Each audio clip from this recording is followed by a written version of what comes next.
All right, we're back with another video. Today's video is going to be covering the 4Runner. I've been doing a lot of 4Runner content lately. The reason that is because it's that time of season, it's that time of year, fall. A lot of people do trail riding and stuff, I think, in the fall. I know a lot of people do camping, so a lot of overland build videos and stuff come out from different channels and stuff, I'm sure. But a lot of people take these things on adventures all of the time. So the reason, so we're just going to dive right into this video. Obviously, you can see that one part of the 4Runner is in the pavement, and then the other is in this little field right here of grass. That being said, because I just want to go over, this is solely based off of my opinion, and my opinion alone. I haven't owned any other type of like overland build. Like I haven't owned, FJ Cruiser, Sequoia, Tundra, Tacoma.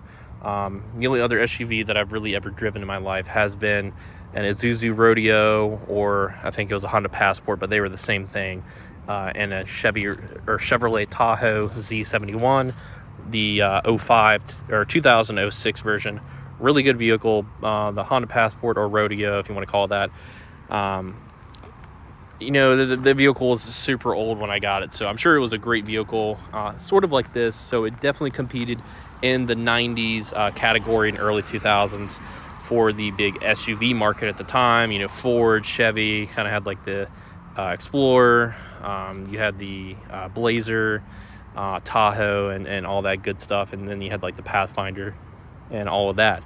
So the reason I want to bring up the 4Runner is because I believe this vehicle itself, as it sits, how I have it, is the best on the road for daily driving and best overland vehicle you can own. And that being said, not just any 4Runner, the third gen specifically. I feel like I've owned this vehicle enough and long enough for a little over a year now that I can definitely say that. And the mods that are done to it, I feel like there's not a big aftermarket for the third gens, but there's a big enough market that you can do so much stuff to. And the cool thing about it to me is with the 4Runner, that even though this one has been around, it's been around for a long time, I guess, over 20 years, depending on what year you have, the 5th gen gets a lot of love. The 4th gen also gets a lot of love for aftermarket parts and stuff coming out every year for it. Definitely the 5th gen itself as well. The 3rd gen doesn't get as much, but when stuff does come out for these 4Runners, it's usually a really good product. And I have stuff still coming for it. We're going to finish the skid plate setup underneath with the A-arms and then the fuel tank, because like I just said, the fuel tank won by RCI Metalworks, which is the entire kit that I have underneath. That just came out, so it's on back order. And we have some other stuff coming for it. I think that some people will like, and I know I'll definitely like it. So let's talk about like driving this thing as a daily driver. This 4Runner is big enough for me. I'm 6'2", so I'm pretty tall for, a little over average height, I guess. Over 6 feet. I'm probably like a good 215. I do, I'm pretty athletic build. I hit the gym and stuff as much as I can. I'm not a super swole big guy like that, but it's very comfortable for me, being the size that I am and still having plenty of leg room. Could it be bigger? Sure, but this is also an early 2000s vehicle.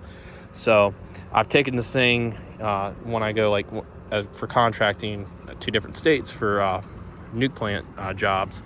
I've taken this thing 21 hours to Texas, one way and back. So I've slept in this thing because I didn't want to pay for a hotel. I have taken this thing off-roading a little bit. I use it as a daily driver, and it's been modded, it's been lifted. It is super comfortable for what it is. It's not a Cadillac. It's not the best suspension ever, but it gets the job done. It rides comfortable, and I feel like I've added every part that I could to make sure that it rode best as possible, especially for being this old. And you're not looking for comfortability, I guess, for lifting this. You're kind of looking for practical use with comfortability, but being able to do the best of both worlds. So you're not going to get like that Cadillac air suspension or ride suspension feel with a 4Runner. Let's just get that out of the way. And using this as a commuter to go to like the grocery store, go to like comedy things that are in the city. The city is not the best, and Richmond is always not the best ride down there for the roads. But also, you know, when this thing is riding on smooth roads like the highway and stuff, it performs very well. The only downside to this thing is it's not fast whatsoever. That's just a third gen 4Runner thing. But it's easy to park.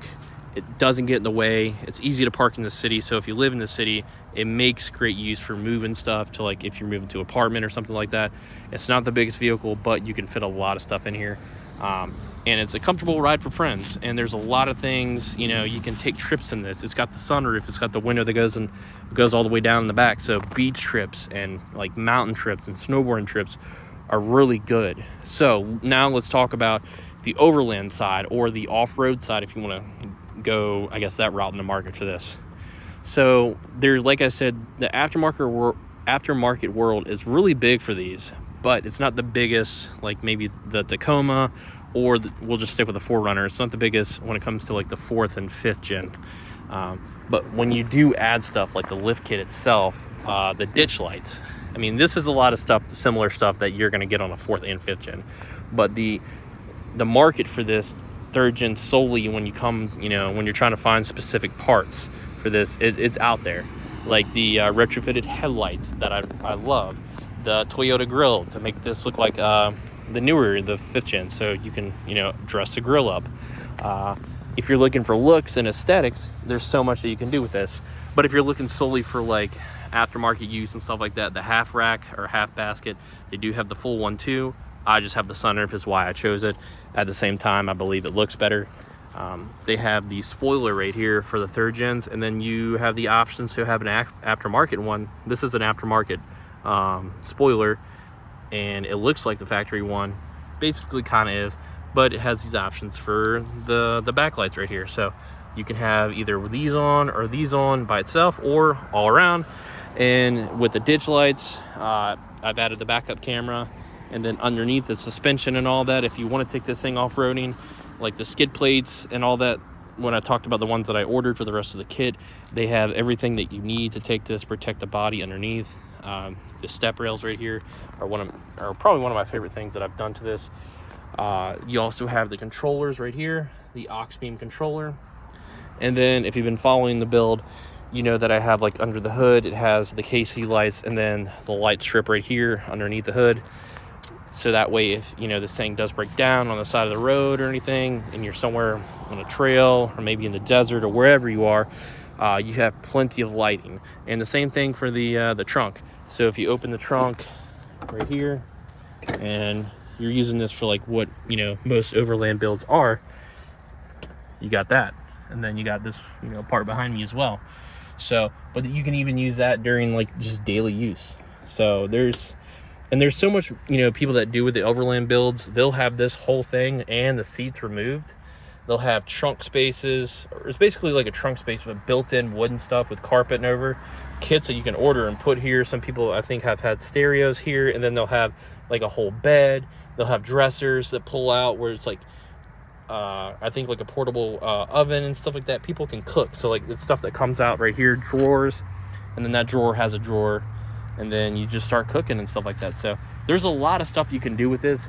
Now, obviously mine is not going to be that extensive for an overland build, because I'm not taking this thing on like a week or two week, you know, kind of trip, where I'm, you know, taking the thing overlanding or trailing and stuff like that and sleeping in it, because some people have the tents and stuff like that they set up there, or sleeping inside the vehicle. That's just not what I'm going to use it for. But you have the capability to use a 4Runner for that. And all this stuff is not just fits all one model. It's not universal. It's specifically for this 4Runner, which is the cool thing about it. So I even have, like, you know, setups for, like, there's a charger port where I took the cigarette ashtray out for the rear, and it's for charging phones, whether if you have an iPhone or Samsung. It's got the lightning port differences, or different ones that you can charge your phone, headphones, whatever. I use it to charge my headphones. If I have friends that were, you know, driving somewhere and they need to charge their phone, they have the accessibility there. Or if you're actually taking this thing for an overland, you know, weekend trip or whatever, and you're sleeping in the 4Runner, you can have that to charge your phone as well, you know, while you sleep or whatever. So it has the capability of being the best of both worlds. And that's why I believe, especially the 3rd gen, the aesthetics, the way it looks, it's rugged. It's an amazing vehicle. It lasts. It's just not fast. That's the only real downfall to this thing. But you put this thing on the trails, it performs a lot better than most vehicles. It's a favorite by a lot of people. It holds its value. The reliability is there, and there's so much that you can do to this, make it the way you want, and still, you know, drive it as it is. Drive it for its everyday use with this, like the lift kit I have on it, and still be able to do trailing and stuff and not have any issues. You know, when you get too high up on a lift, you know, you start to have issues, start to have to replace stuff with aftermarket parts. The ride quality goes, you know, all that good stuff. So this is my first lifted vehicle, so the experience has been really well.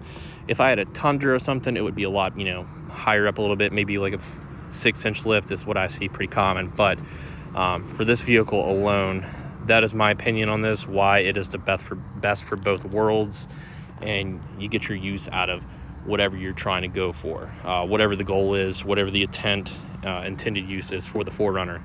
So if you're in the market, especially coming into the season, you're kind of people were probably selling their Overland builds or just 4Runners that are probably all factory. Even how I got mine started out as factory down to the radio, and you want to do something like this, definitely buy a 3rd gen before the prices probably go up more, because I feel like every day the prices will stay a little bit and then they'll just go up and up and up. They might drop down some, but if you want to get a really good clean one, definitely look out for what's around there and make sure you can get a good price on them before they just, you know, skyrocket even more. So for those following the build, I appreciate it. If you're new here, this is my 2002 Sport SR5 Sport Edition 4Runner, and there's plenty of videos on the playlist that kind of show how it started and everything that I've done and everything that I will continue to do. So subscribe to the channel for future content on this, the Mustang, and other stuff, and I'll catch you guys later.